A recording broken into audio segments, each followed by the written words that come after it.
Broadcasting live from the Business Radio X studio, it's time for the GNFCC 400 Insider. Connect, build, and grow with the Greater North Fulton Chamber of Commerce. Hello, everyone. Welcome to the Wellstar Chamber Luncheon series for April. My name is Lindsey Petrini, and I am the Chief Operating Officer at Wellstar North Fulton Hospital, and proud to serve as the Chamber's 2021 Chairman, and delighted to welcome you today to this virtual event. At this time, I'd like to start off by recognizing all of the sponsors that make this event possible, starting out with our naming sponsor, which is Wellstar Health System. And representing Wellstar, I just want to remind everybody, as we come into the tail end of the pandemic, to remember to stay healthy and to keep diligence when it comes to washing our hands and wearing our masks and keeping social distance when possible and taking the opportunity to get vaccinated. We are so proud to support our community and proud to be a part of the Chamber and just appreciate the opportunity to sponsor.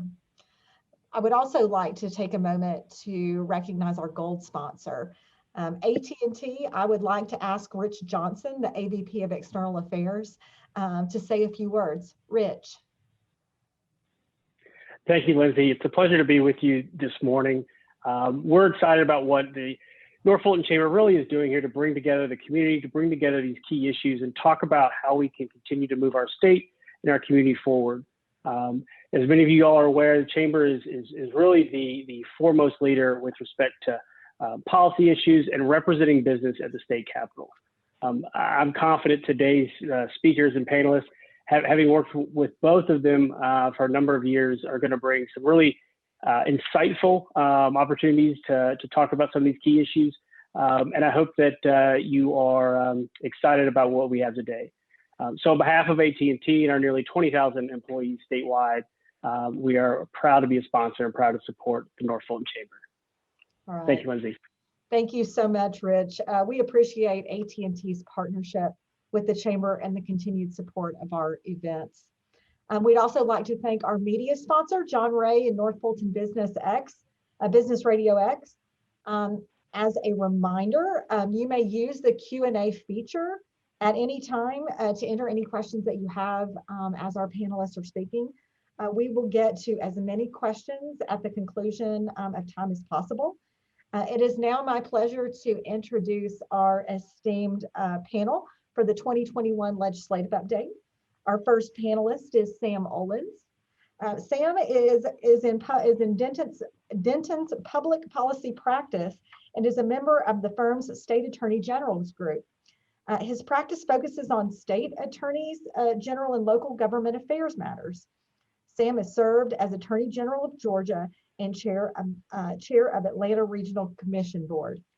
Sam's counterpart for today's event is Tharon Johnson, founder and CEO of Paramount Consulting Group, a firm specializing in media relations, government affairs, and electoral strategy. Theron has advised elected officials, including President Barack Obama, Atlanta Mayor Keisha Lance Bottoms, Congressman John Lewis, Congressman John Barrow, and former Atlanta Mayor Kasim Reed. As a regular key contributor on CNN, MSNBC, Fox 5, The Georgia Gang, WSB-TV, and Georgia's Public Broadcasting Political Rewind, Theron provides insight and analysis of political and policy developments. Our moderator is Edward Lindsey with Dentons. Edward is a partner in Dentons public policy practice and serves as head of the firm's Georgia State Government Affairs team. His focus is on advancing the public policy interests and objectives of clients in the transportation, infrastructure, healthcare, and education sectors. Edward has more than 32 years of legal, political, and leadership experience, including 10 years as a Georgia state representative and 3 terms as the House Majority Whip. He also serves as a chamber board member. Gentlemen, thank you so much for joining us today. Edward, I'm going to pass this over to you to lead the discussion. Well, and Lindsey, thank you. And on behalf of the Georgia Chamber, I thank everyone that has come to join us today. I look forward to the time in which we can all meet again in person, which I hope to be very soon. Theron and Sam, I appreciate your coming today and giving us your insights as to what took place during the General Assembly. Let's start with what has made the most headlines, which is the bill dealing with election issues. And Theron, let me sort of start off with you, get your initial thoughts regarding that bill, and then have Sam sort of chime in afterwards. Well, thank you so much, Ed. It's always a pleasure to be with you and Sam. You guys are dear friends and former colleagues, and want to definitely thank the greater North Fulton Chamber for your leadership. As Rich Johnson mentioned, you guys play a pivotal role in shaping policy and making sure that you represent your membership, not only at the state capitol, but when the session is not in for the other months of the year. So definitely want to thank you guys so much for bringing me back. And thank you to all the sponsors. I know that the Chamber understands that these events wouldn't happen if it wasn't for your relentless commitment to supporting the Chamber. So thank you so much. Ed, I think many of the folks who are probably watching or listening today have probably heard me talk about Senate Bill 202. It was something that if you had told me at the beginning of the session, Ed, that was going to lead to a Major League Baseball team deciding to pull their all-star game away from the state of Georgia, particularly Cobb County. If you had told me that it was going to lead to a boycott of a Georgia-based company that does so many great things in the community, who's such a great community partner in Home Depot, I wouldn't have believed you. But I think what was the first indication for me was really after the January election, where voters in Georgia decided to send now Senator Raphael Warnock and Senator John Ossoff to the U.S. Senate. And I think that's when we kind of saw, even before that historic election in the months of November and December, the Republicans sort of pushing this false narrative to the people of Georgia about the election results. There was no widespread voter fraud. There was no evidence, substantially submitted that showed that there was all these voter irregularities and all this cheating that was sort of built on this false narrative. And so fast forward, you go to the legislative session, and Sam, correct me if I'm wrong, but I think we got up to over 80 bills that were introduced. And I promised my good friend Sam Olens that I would not loop him into the entire Republican Party. He's an independent of most of the things that go on. He'll definitely be able to talk about what he believes. But that was the first indicator that, okay, this is going to be a roller coaster. 80 plus bills. And to be fair, Democrats did introduce some bills as well, which I think a couple of them actually were able to get some language into the final version. And then lastly, as I close, Ed, I would just be very honest with you. I think I've been very vocal that I think the bill definitely restricts voting. It does make it harder in some respects for people to vote. But I have to go back on the premise and the motive of the bill. I can't help but think that Democrats won and Republicans figured out that we finally learned how to play by their rules that they created back in 2005. And quite frankly, we just had a better organization. We had a better team of folks who were on the ground, and we had better candidates. And so I want to move on. I think I don't support boycotts. It's very unfortunate what we're seeing, but I do support the people who are expressing their opposition to Senate Bill 202. What we have to do now is focus on voter education, make sure that with these upcoming elections this year in Georgia, that people understand the new restrictions and the new guidelines that have been put in place. And then ultimately, we got to let the legal process play itself out. I'm not a lawyer. The Attorney General can definitely probably speak to that, but ultimately there's now a legal process that has to transpire. And then, we'll continue to figure out politically how it affects all Georgians. Sam, it probably would be helpful to our viewers today to sort of hit on some of the high points about what's in the bill and what's not in the bill, because there's been some confusion as to what is and is not in the bill. So perhaps if I could get you to sort of outline just 3 or 4 of the key points that are in the bill, as well as some things that were of concern early on that turned out not to be in the bill. Sure, Ed, and it's a pleasure to be here for the Greater North Fulton Chamber, to be here with Theron and a lot of friends. With regard to Theron's comment, clearly a lot of this related to the big lie. A lot of this related to the massive fraud that wasn't. And some of the early versions of the 80+ bills were reprehensible. The effort to limit no excuse absentee voting made no sense. Many folks like me voted absentee every election last year. I used a drop box every election last year. So I think the two things that really heightened the flame were the effort to limit no excuse voting and the effort to remove Sunday voting. Both of those efforts failed and are not in the bill as passed, thankfully. And then you get into an issue of a lot of smaller areas, like when you request absentee ballots, when you have to return the absentee ballots, et cetera.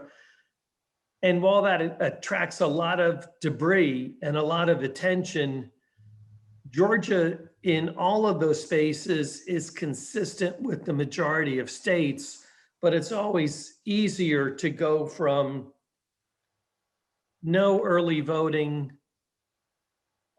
to, well, I'm going to limit, instead of getting X days, it's X -5. So for instance, during this hubbub, Delaware for the first time permitted early voting 9 days. Well, Georgia has a minimum of 17. The Delaware governor, New Jersey, not Delaware, I apologize. The New Jersey governor was all talking about how great they were because they have 9. Well, Georgia has a minimum of 17. So there's a lot of debris through this whole process. Georgia's now only one of 4 states that requires the last 4 digits of your driver's license or other state ID. Most states all require the signature. By definition, my signature in the morning is very different than my signature at 8 p.m. Whether that's reason for a change or not, I don't honestly know. Some folks are very hyper about the fact that only poll workers can give food or water in the line. Some people are very concerned that the Secretary of State no longer chairs the elections board. Frankly, I think that was a mistake. And some are concerned about the ability to suspend county elections offices.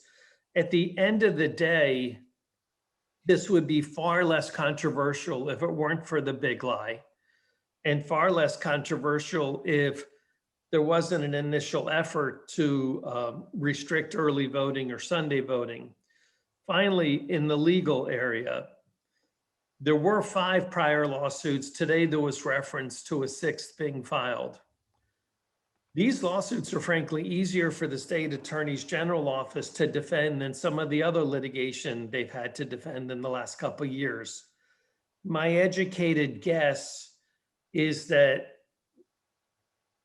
the plaintiffs will win on minor issues, but in all likelihood not win on major issues. So I'll give an example. While I personally think it was unfortunate to restrict the number of places where you can drop off your ballot, I don't see that rising to a constitutional level. So I think there are areas of concern, but not areas that a federal court will throw out sections. I do think there are a couple sections in trouble, but once again, those aren't the major sections of the bill. Edward?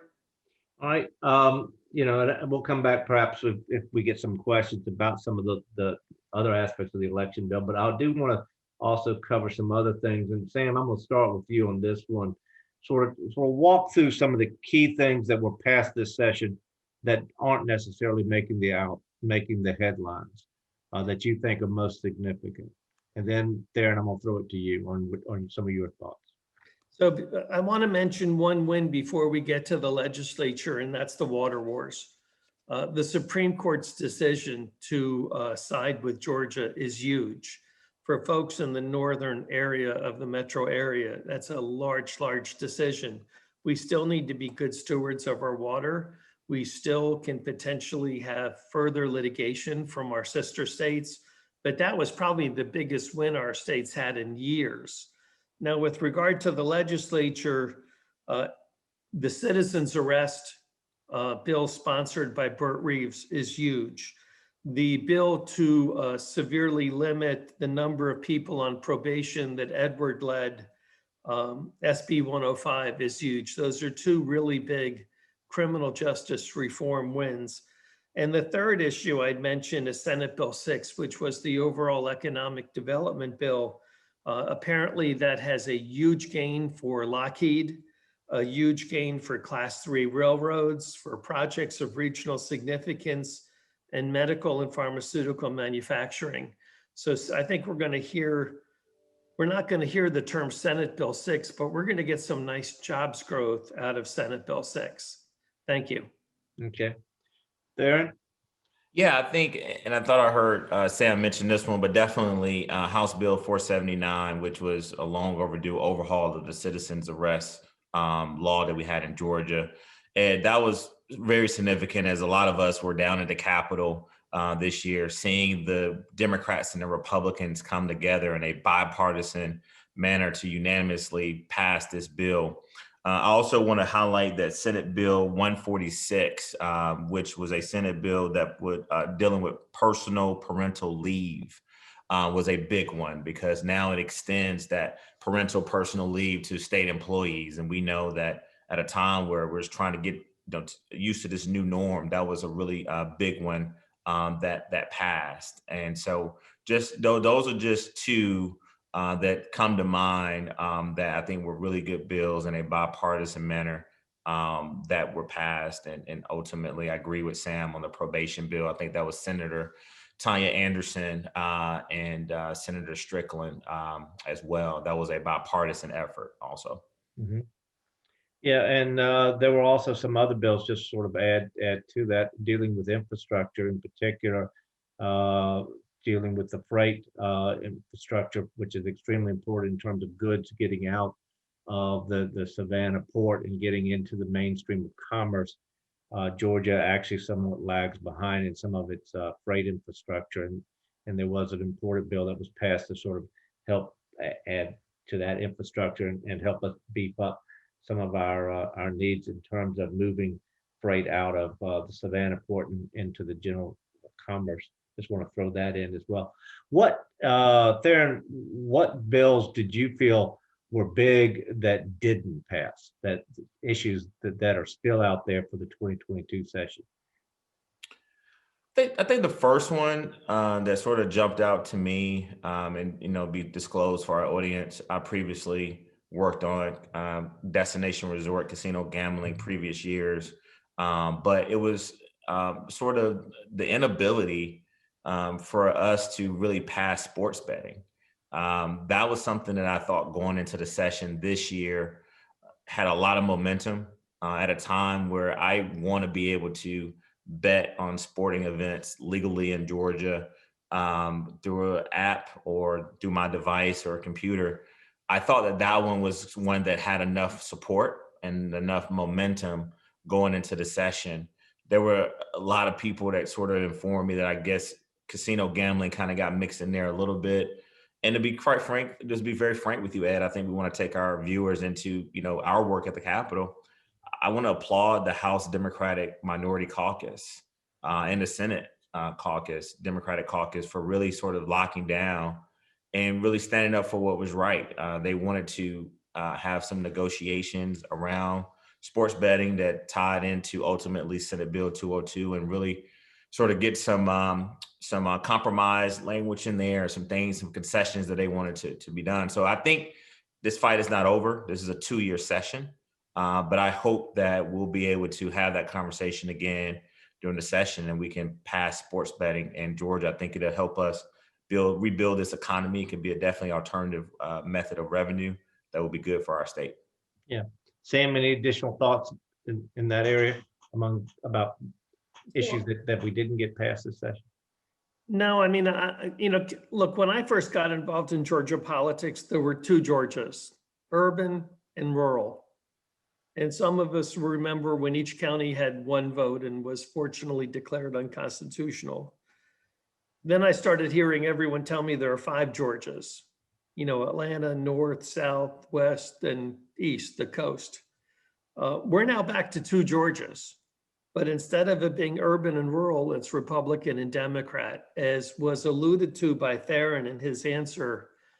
Unfortunately, our legislature has now become like Congress in some ways where the partisan heat is unhealthy. I do not disagree with his statement that as a result of SB 202, some of the bills like sports betting and gambling died this year. But I think that's going to continue this next year. And while I think there are some folks, such as the speaker, that consistently look for opportunities for the parties to be bipartisan, I think especially many of the newbies don't appreciate the need for the bipartisanship. And I think that that's a real problem, because if our state legislature starts looking like Congress, it doesn't bode well for our state. Let me sort of ask y'all a question and just sort of let folks know beforehand. We do sort of talk about topics that we might want to address, but there was a topic that came up yesterday that I didn't get a chance to talk to my friends Theron and Sam about, but I think it's something very topical, and that was the release of the census data that will lead to redistricting. And Sam, you were the Attorney General in 2011, the last time Georgia went through a decennial redistricting. Can you sort of walk through the process that we now have coming forward and what the folks might expect in terms of redistricting now that the census data is out? So yesterday we got the macro data that talked about who gets a new congressman, for instance, and who doesn't. We're still waiting for some of the micro data. Clearly, with the increased Democratic votes in the metro area, you would assume that the Republican leadership in the House and Senate will find it more challenging to handle reapportionment. The legislative leadership will hire some outside counsel to assist them. And once they get the micro data, the state apportionment office does a really good job and has all the latest technology. And at that point, they will start looking at maps. And then they will go up to the leadership in both the House and the Senate to show them what the maps look like. And then at that point, candidly, you have historically a little bit of bipartisanship where certain Republicans and Democrats will suggest changes that they view helpful towards their reelection, because let's face it, legislators are most interested in their reelection. That when it comes down to it, in fact, one of the big problems we have in our society now is the lack of interest in policy and much interest in one's own reelection. So we'll have that. And then at that point, clearly maps will get a little bit more serious. We'll have a special session towards the end of the year, later than anyone wanted. I say that because it will take that long, not only to get the maps ready for a significant discussion, but also that gives people less time to know what they're running for. I mean, you have folks that don't really know which state house or state Senate district they'll live in, but they know they want to run. So it makes a tight time window to get your campaign up, to start raising money, and to be preparing for qualifying. We were really happy. Last time was the first time when I was Attorney General that the Justice Department found the state maps to be constitutional, both state House, state Senate, and congressional. And I think all the leadership in the state felt very good about it, felt that there had been significant bipartisan displays in that process. One only hopes that will continue this time in a world that's a little bit more hyper-partisan, that makes it more difficult. But for the viewers to understand, it is predominantly a data-driven process, and then the politics follows. Edward? Aaron, any thoughts on your part? Yeah, real quick. I mean, this is something that is very personal to me, Ed and Sam. As you guys remember, Governor Kemp appointed me and my colleague Lori Geary to head up the statewide campaign, which was titled "Everyone Counts." And when I saw that yesterday, we were at a 99.9% completion rate in the state of Georgia during a deadly pandemic. That is something we should really celebrate. Just to take our viewers inside, I mean, when Governor Kemp chose Lori and I to lead this effort, I mean, we were off to a great start. I mean, this was a truly bipartisan effort. And I've got to, thank former Governor Deal, for putting the money in the budget that allowed Governor Kemp to create the Complete Count Committee, which is a truly statewide committee that was bipartisan. I mean, we had presidents of colleges and universities. We had the chair of the Democratic Party and the chair of the Republican Party on the Complete Count Committee. You had members from Fair Fight and other different organizations that was on this committee. And so we were off to a fantastic start. And then COVID-19 happened and it really delayed the count. The federal government had to scramble to figure out how do we make sure that everyone is counted in the state of Georgia. And so this is a big win for the state to be able to make sure that everyone is accurately counted. Now, to move into the political portion of this really quickly, Ed, I mean, look, when Democrats were in power, we definitely drew lines and maps that favored our caucus members. And when Republicans, I suspect, would do the same. But I think Sam, just as always, being the brilliant mind that he is, pointed out something. I think what the census data is going to show that we've had an influx of people who have moved into this state, primarily in the metropolitan area, many of whom we believe could be Democratic voters. And so at a time where, you're trying to figure out where you're going to run for office, let's not also forget that you have a lot of current state representatives and state senators who are vacating their seats to run for higher office and constitutional offices. And so I believe the Republicans have really got to make sure that they entertain some type of redistricting reform. Again, I led by saying when we had power, Democrats, we definitely, you remember, Ed, we drew multi-member districts where you had literally one district and it was represented by like 3 different members, right? But I just did not want to get off this call to Zoom interview today and not really take a moment to just celebrate Georgia and celebrate the governor and his leadership and all of the Complete Count committee members and others for their tireless work to make sure that everyone in Georgia was counted. Yeah, if I could take off my my moderator hat and sort of give my thoughts real quickly, because I did also live through the 2011 process. I was the majority whip at the time. 2 points that I think folks, and I want to first highlight something that Sam said a moment ago, and then compare it to a sister state of North Carolina and how they've handled redistricting over the last few years. Georgia, as Sam pointed out, and in 2011 drew its lines, and it was the first decennial maps that were approved underneath the Voting Rights Act by the Department of Justice, and was actually approved in both the state, House, state, Senate, and congressional levels. So Georgia actually came clean in 2011 and then was able to move forward with elections over the next 10 years. By contrast, North Carolina has been in and out of the Supreme Court a few times over the last few years, and its final congressional maps for the last census were not passed until 2019. So to show you what happens if you go too far. Stability, I think, is one thing that folks on the left and the right need to be looking for when it comes to going into the redistricting process, so that folks can know what to expect over the next 10 years. And when you go too far and you end up having the courts involved and maps get tossed out and you have to go back and redraw the lines, that just brings people to have an honest question as to the process as a whole. On a personal level, one of my favorite stories I'll tell you, when I was in leadership, you will have folks coming to you constantly within your caucus and within the other party, complaining about the lines being drawn here or there.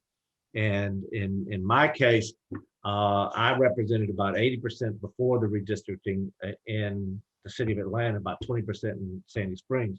Well, because of population shifts, I was going to lose Sandy Springs, which meant I was going to lose my backyard because the city limits line ran through my backyard. And so I had several legislators come to me complaining that their mama or their grandmama or their aunt or uncle or their best friend was no longer in their district. And I had to sort of tell them, look, I don't want to hear it. I just lost my dog. My dog is now in another district, so I've got to go home and explain that. So please don't whine about you losing your mother-in-law. But anyway, that was one of my favorite stories from then. Ed, if you don't mind, and that's a great story, and man, do we miss you at the legislature. I don't know if I like you better as a state representative or as a person that's making, so much money at the world's largest law firm. But the one thing I want to point out too really quickly, Ed, is that we could possibly gain a new congressional seat. Possibly, we got to look at the data.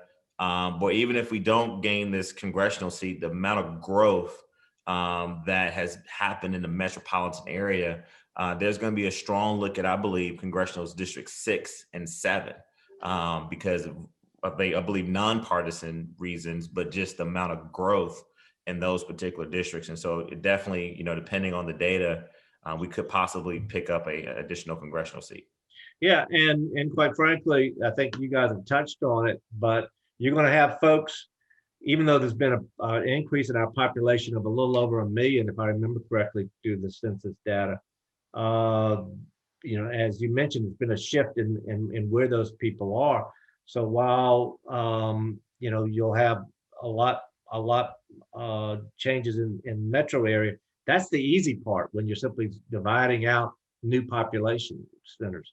The hard part will, quite frankly, be for our friends probably more in middle and South Georgia, in which districts will shift, and suddenly folks who have been close allies will suddenly having to be running against each other in 2022. And that's just sort of the nature of the beast.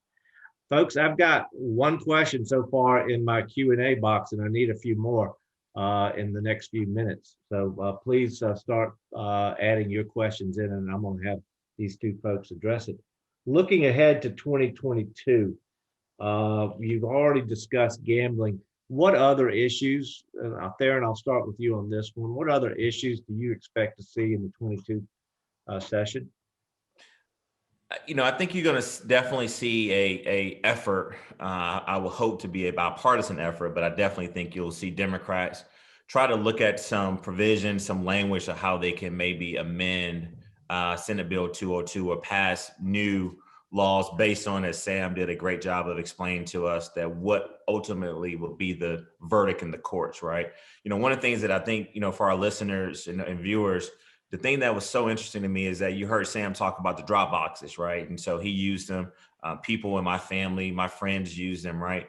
But we got to be, we got to call balls and strikes. This was something that was not in state law at the time. This was a special provision that was put in and to give access to voters to let them vote during this deadly pandemic. And so that's something that I think you'll start seeing people kind of revisiting with state law.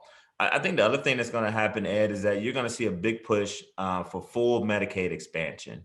I know that's something that gets Republicans really riled up, and definitely you got to have this very uncomfortable conversation about how expensive it may be or how much is it going to cost the state. But I think at a time when we know that our rural hospitals are closing, we have so many uninsured Georgians, and healthcare costs are still rising, premiums are rising. I definitely think we're going to have an open conversation about Medicaid expansion. Now, I want to be clear, you got to give, you got to point out that Governor Kemp has done some things with the waivers, but many of my Democratic friends believe that that's not enough. And then I'm going to talk about my good friend, Speaker David Ralston, who Ed and Sam, you guys know, we're really friends. We're not really talking as much now as we should be because we fundamentally disagree on the Senate Bill 202. But I think you're going to probably see a huge effort to try to influence him, particularly in the House, to at least have a conversation about fully expanding Medicaid. So those are two things that I think will definitely be front and center for the upcoming session. Yeah. Sam, anything you want to add to that? It looks like Sam maybe dropped off. I hope I didn't scare him when I started talking about Medicaid expansion. I mean, I know that's something that it's one of those, sort of issues that can be a little tribal, but it's a wedge issue. But I think he dropped off, Ed. Well, I think, yeah, unfortunately, we may have some technical difficulties, and hopefully he'll be back in a second. But while I just have you, in terms of the pandemic and the impact on business, what do you see looking ahead that will assist the business community? This is a Chamber of Commerce discussion. Yeah. Well, the thing, and I'll filibuster as long as I can until our friend Sam comes back. Let's just start with personal, right? Like COVID-19 and this deadly pandemic has changed everyone's life, right? And it's had a tremendous mental impact on people. I mean, it's even had a mental impact on me. I mean, I was able to have a son that was born 9 months ago. When I can't wait for him to be able to comprehend what I'm telling him about how he was born during this deadly pandemic. So it's had a lot of stress on families, right? And then there was a tremendous burden that was really put on local governments, and particularly local government leaders up in North Fulton, to really answer questions and put in guidelines and procedures to help people just, quite frankly, live.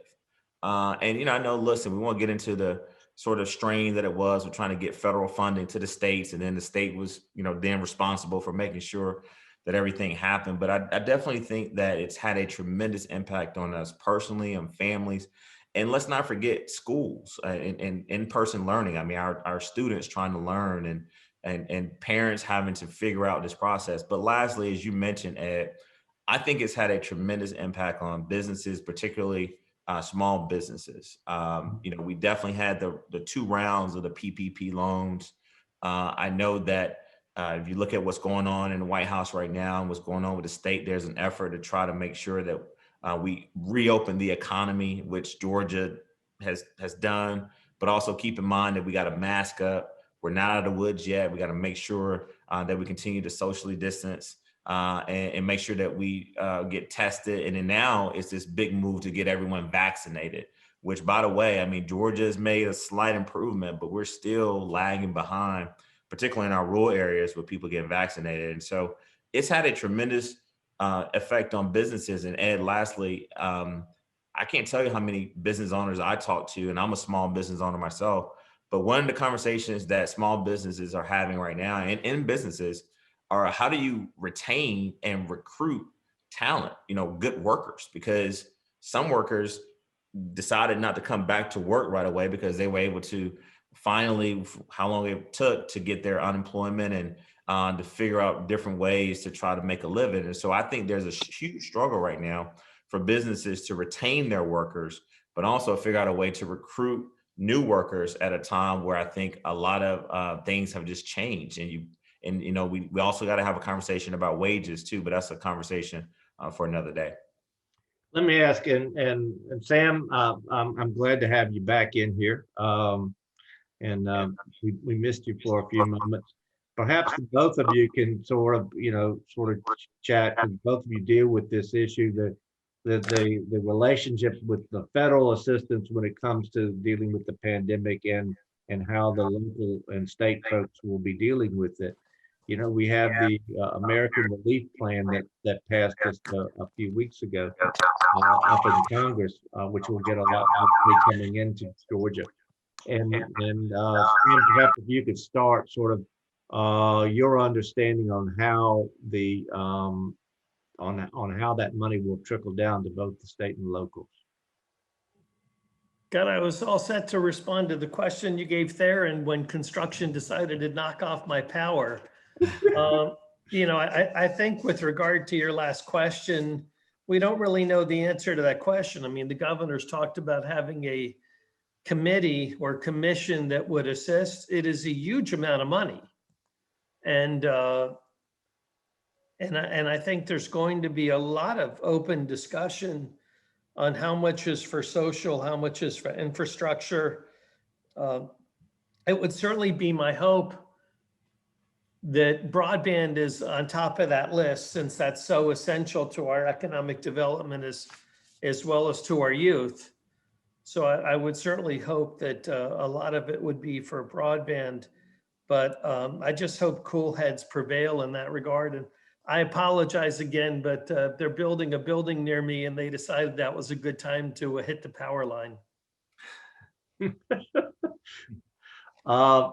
Theron, thoughts on the latest stimulus package from the feds in terms of how the state, the local and the state government will be able to respond in terms of the money that will be coming into it. I believe, for instance, the state is looking to receive a little bit over $4 billion input, and also there'll be a sizable input to the various local governments here in Georgia as well. Well, I think it's a great thing that, you know, President Biden and Vice President Harris, through their leadership, have been able to basically do, Ed, what they promised to do. You know, we can't not mention that President Biden will be here on Thursday, right? And so, you know, I think we can talk about Georgia sort of being this new battleground state. You know, I believe we're a blue state. Some people may argue that we're still purple. But if you just look at that money, I mean, you just mentioned $4 billion coming to the state at a time when we need infrastructure improvements, right? We still can build better schools. People still need this money. And I think it's really left up to the local governments to figure out how to, you know, spend this money legally and ethically, of course, but making sure that they have the guidance from the federal government and the cooperation from the state. And so, look, I expect for the state and local governments, particularly the state, to respond about some of the things they may not like in this. But I think any time where you're coming out of a deadly pandemic, like this deadly pandemic with the coronavirus and COVID-19, having that federal funding coming to the state of Georgia, having that federal assistance, and more importantly, having President Biden as our leader who understands how important this is, I think is definitely the right direction that we're headed in the state. Okay. I'm getting some questions now, and I'm going to try to sort of boil some of these down. One deals with basically gun legislation. You know, and do either of you see any changes in Georgia gun laws in the 2022 session? So, you know, there was a bill that looked like it was going to pass that the NRA's promoted for years, and the speaker wisely decided this wasn't the year for it to pass, where you would apply other states' laws to our state. I think time will only tell whether that bill gets a final vote next year or not. I think that's the only kind of bill I can see passing as long as the legislature's predominantly Republican. I frankly would support a red flag law in our state, but I don't think there are the votes to pass a red flag law in our state. For folks' benefit, Sam, why don't you explain what the red flag law is? So a red flag law says that if either law enforcement or family, close friends think someone is not stable and they shouldn't have possession of a firearm, it permits them to go to a judge to get a temporary order prohibiting them from having that firearm. It is not permanent. The individual is able to go to court to make a case that they are perfectly able to handle that piece of equipment and to be given that right back. Many states have red flag laws. The criticism is that you're infringing on one's second rights. The other side of that is you're potentially threatening someone's life unnecessarily. I tend to believe that a short-term temporary stoppage prior to a full judicial hearing is worth it. Tharon, any thoughts? Yeah, I agree with Sam. I mean, Ed, how many times here lately, but it's been going on for decades, but just look at the mass shootings that we've had just in the last month or so, 2 months. And even, you know, we can't not talk about the massacre that happened right here in Atlanta, Georgia, you know, particularly targeting massage parlors and Asian Americans and Pacific Islanders, right? And so no matter how you shape it, there was definitely something there mentally wrong with these individuals. Most times it's definitely has a mental illness component to it that politicians don't want to talk a lot about. But I think we've got to have a conversation in this state, which, by the way, is an open carry state. We can't leave that out, about responsible gun ownership. You can have a conversation about responsible gun ownership, Ed and Sam, without infringing upon someone's Second Amendment right. That's where it gets really tricky, when people feel like you're taking away their Second Amendment. But I think any logical Republican, Democrat, Independent, Libertarian does not promote an individual, he or she, being able to walk in a gun store and walk out that morning and go and literally kill and murder multiple people without an extensive sort of background check. As Sam mentioned, red flags. I mean, how many lives could have been saved if family members would have been able to do exactly what Sam just described? And so I think the speaker was very, very wise to not go down that route at a time where the state is very divided. And I think he also saw that the country has a lot going on as far, but again, I'm hopeful. I'm so excited by this new administration, Ed, with President Biden and Vice President Harris. I think they're going to do something about this gun violence that we're seeing that's happening in our country. And I think they're going to do it in a way that doesn't violate people's Second Amendment rights. But we've got to have a very uncomfortable conversation about responsible gun ownership in this state. And we got to make sure that we look at red flag laws. And we got to make sure that it's just not so easily accessible to give guns to people who have the intent to kill others. We should be able to purchase guns to defend ourselves, but not to purchase one on the same day and go and basically inflict hate and kill others in this state. I think we've got to make sure that we have a very uncomfortable conversation about that. Yeah. Well, getting back to sort of a business question that I got from our friend Melvin Everson, who dealt with workforce development. How, in which he sort of related a story, and I've heard it from other business folks as well, where they're just having a difficult time getting workers, skilled workers into particular areas. And what do you guys think that we need to be doing in order to sort of get those necessary skilled workers connected with the employers who are looking for good people right now? Sam, any initial thoughts on your part? Well, look, under Governor Deal's leadership, there was an effort to either significantly reduce or make certain certification programs free in order to obtain critical needs. That was a great program. It's my hope that we will continue to expand it. We, like most states, place entirely too much emphasis on a four-year college degree and spend insufficient emphasis on technical college programs. Anytime I need someone to help me at my house, their bills are solid. They're doing fine, as they should, but there are shortages of all those trades.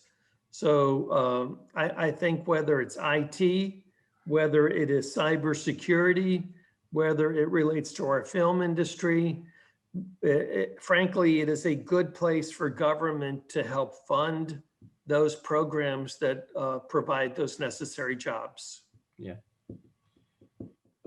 Yeah, I think real quick, because I know we're running short on time. I think, I mentioned that earlier. I think we got to really look at an opportunity to be innovative, right? One thing that this deadly pandemic has shown us, Ed, and I hope I don't hurt any small businesses or businesses that rely on this, but, we realized that being in the office has something that, I remember walking over to you guys at Dentons or Dan McKenna and just kind of having a conversation, but we've all had to learn how to do this, and that is have virtual conversations. And so I think workers have got to figure out, how do you create an environment, a virtual environment for your workers, if need be, if you choose not to reopen your offices. I think that's something we got to do. And then also we got to have a very uncomfortable conversation about wages. I was kind of going there earlier.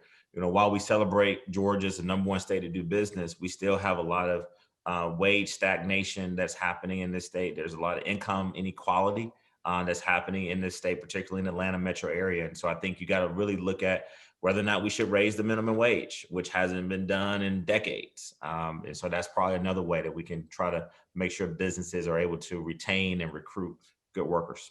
Yeah. One last question, and I'm going to give both of you because we're sort of running short on time, but both, and this is probably the responsibility of both political parties. Obviously sharp differences on policy in some areas. Georgia's getting a black eye around the country. A lot of folks feel it's unfair. What can and what should both leaders in both political parties be trying to do to calm the waters and to encourage folks around the country that Georgia is a good place to live, work, and play? Sam, I'll start with you. Well, thanks for letting me start on the easy question there, Edward. Yeah. I think you need leadership from both parties to come together and frankly, be part of that public discussion. That yes, we have differences. Yes, folks in every state have differences, but we're all together on the need to grow jobs in our state, to make sure people are healthy in our state, to make sure people have a proper education. And I think it literally takes both sides of the aisle to agree to be part of that public discussion, show up together on CNBC, show up together on other media and say, yes, we have our differences, but we all work to enhance our state. These jabs on Fox or MSNBC aren't helpful. Folks need to come together now and work for the greater good. Aaron? And I think, a perfect example is what we're doing right here today. I mean, look at what the Greater North Fulton Chamber is doing. I mean, bringing us together. Why politically we represent different sort of parties and we have a different philosophy and a fundamental argument about those policy issues, but we're able to do it in a civil way. And so I think we got to have more of these conversations. And then I think the last thing we got to do, Ed, we got to go back to the obvious. One of the things that really discourages me is that we cannot allow Senate Bill 202, and which I believe restricts the most fundamental right we have as Americans. That is our opportunity to vote. It is it should be the most robust way that you can express your opinion and what you want to support. And that's being taken away from us, right? But we got to separate that conversation from the partisan conversation that is going on. And we just got to take it there between a governor and a potential gubernatorial candidate and corporations. And what's really unfair to corporations is that they should not be bullied. They should not be sort of feeling like they're going to be retaliated against because they're speaking up for their workers. And so I think if you can separate those three things, let's have a conversation about voting and voting rights. Let's separate the political back and forth between gubernatorial candidates and an incumbent governor who's running for governor and attacking a president and attacking a potential gubernatorial candidate. And then let's also have a conversation about, how do we really figure out that we continue to rebuild the reputation of this state and don't attack corporations who, by the way, employ so many people in this state, in the workers. And so I think, we got to break them into those three buckets. Yeah. Let me, in my last couple of minutes, and I'll start off, once again, maybe taking my moderator hat off and simply encourage folks to come down and communicate with their representatives and senators. Georgia is actually a fairly, for want of a better term, user-friendly state when it comes to connecting with your senators and representatives and making a difference. I can tell you as a former legislator, having someone from my community get a hold of me and sort of talk to me about an issue face-to-face was the most powerful. By phone, the second. A personal letter or email is even better. If you want to simply send a junk email, don't bother because no one's going to read those. But the ones that they will read or listen to, or where you take a few minutes and have a personal connection with your legislator. I had one bill in particular where a woman came down with her child and was very concerned about a medical issue that, quite frankly, initially I thought was a bad idea. But after 20 minutes talking to her and having her tell her personal story, I ended up co-sponsoring the bill under one condition, that she go back and tell all of her neighbors that coming to the Capitol works. So I do encourage everyone on this call to please do that. Sam, Tharon, I'm going to give you a moment for your closing, and then I'll give Sam the last word. Well, what a difference an election make. Ed, you're able to let the Democrat go first for a change. I appreciate it. But no, I just want to thank Stacy for her leadership in the greater North Fulton Chamber, and thank all the sponsors for inviting us back. This conversation is so important. And I just, as Ed mentioned, want to just encourage everyone to be engaged, have civil conversations, not be afraid to talk to the opposite race or the opposite sex. Don't be afraid to talk to someone who politically is not aligned with your party. I've found that while I have to bite my tongue a lot of times and really take a lot of deep breaths, I learn so much more by talking to people who don't look like me, who don't live where I live, and that not necessarily agree with all of the policies that I think that they should agree with. And so I just encourage everyone to continue to remain civil. And then lastly, make sure you continue to mask up, be careful, get vaccinated. Even if you are vaccinated, just continue to make sure that you are careful, because we're just not out of the woods yet. But thank you all so much for allowing me to just share a little bit of wisdom with you all today. Sam? So once again, I greatly appreciate the opportunity to be with the chamber, to be with Tharon and Edward. For years, several of us in the Republican Party, to include Edward, have sought to strongly make the point that the Republican Party needed to diversify, that the Republican Party needed to seek friends, not only throughout the state, but when it came to racial, economic, ethnic folks that make up our great state. And for many years, that discussion was not really heard. And when you look at the growth of our state in the last decade, if the Republican Party does not choose to widen its tent and to openly encourage minorities, people of color, to be a part of the Republican Party, the election last year will not only not be a fluke, but it will be the norm for years to come. So this is a critical time that the Republican Party either learns its lesson to broaden the tent, or it will be the minority party in our state for years to come. Thank you. Thank you to you both. And I apologize for I couldn't quite get to all the questions, but we got to many of them.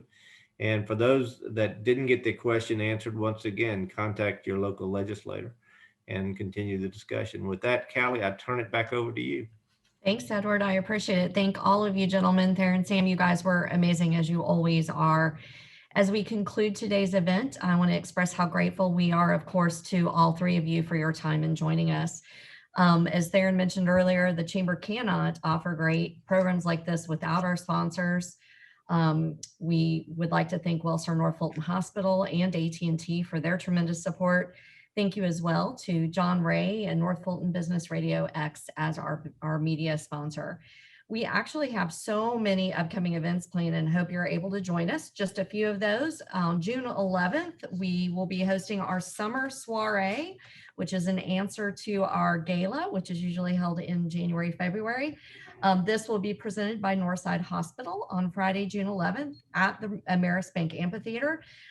It will feature a taste of North Fulton in a fun, chic outdoor setting, and tickets and sponsorships are now available on our website. I hope that you'll make plans to join us for our May Georgia Office Interiors Business After Hours. John Ray, who is our media sponsor, will be celebrating his 5th anniversary as our host there at Ray's Killer Creek on Thursday, May 13th. I also want to remind you that the deadline is this Friday if you are interested in Leadership North Fulton, or if you think somebody in your office might be great to participate, reach out and connect with us, and we will make sure and get that information out to them. Finally, I am very excited to announce that today was our last virtual Wellstar Chamber Luncheon. I hope you will all join us safely on May 25th for our first in-person luncheon. at the new Hilton Alpharetta Atlanta Hotel, which is on Windward Parkway. The focus of that luncheon will be on education and workforce, with a very distinguished panel, including representatives from the University of North Georgia, Mercer University, Gwinnett Technical College, and Fulton County Schools. Thank you to our sponsors, Goodwin Mills and Kaywood and Parrish Construction Group. To register and check out all of the Chamber's events, you can always go to gnfcc.com. I hope you all have an enjoyable afternoon, and we stand adjourned.